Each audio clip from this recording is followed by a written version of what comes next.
एक बार महाराज युधिष्ठिर ने भगवान कृष्ण से रामा एकादशी के बारे में पूछा, जो कि कार्तिक मास के कृष्ण पक्ष में आती है। भगवान ने उन्हें कथा सुनाई। एक राजा थे जिनका नाम मुचकुंद था। वो अपने राज्य में बड़ी ही कड़ाई से एकादशी व्रत का पालन करते थे। उनके यहाँ जानवर भी उस दिन अन्न ग्रहण नहीं करते थे। उनकी पुत्री, जिसका नाम चंद्रभागा था, वो 8 वर्ष की आयु से ही श्रद्धापूर्वक एकादशी व्रत किया करती थी। मुचकुंद ने अपनी पुत्री का विवाह अपने मित्र के पुत्र शोभना से कराया।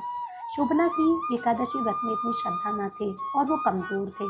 एक दिन वो अपने ससुर के यहाँ रामा एकादशी के दिन पधारे और किसी प्रकार उन्होंने एकादशी व्रत का पालन किया, पर भूख प्यास के कारण द्वादशी को उन्होंने अपने प्राण त्याग दिए। उनकी पत्नी को जब इस बात का पता चला तो वो बहुत ही विलाप करती रही और उनका अंतिम संस्कार करके वो अपने पिता के साथ रहने लगी। शोभना का जन्म मंदराचल पर्वत में एक राजा के रूप में हुआ। वो नगरी इंद्र जैसी भव्य नगरी थी, पर वहाँ एक कमी थी कि वो नगरी स्थायी न थी और उन्हें इस बात की बहुत ही चिंता थी।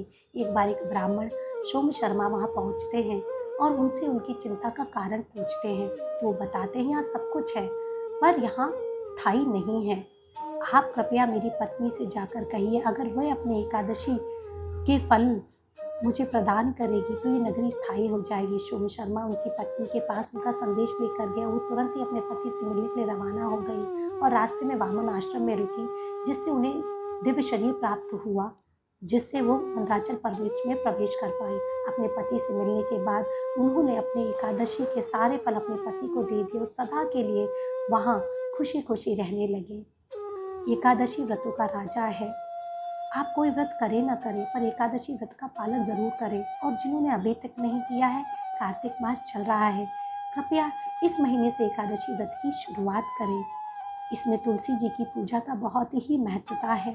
आप जितना इसको करेंगे उतना आप भौतिक और पारलौकिक सुख प्राप्त करेंगे। भक्त लोग सिर्फ भक्ति मांगते हैं, उन्हें इससे ज़्यादा कुछ नहीं चाहिए।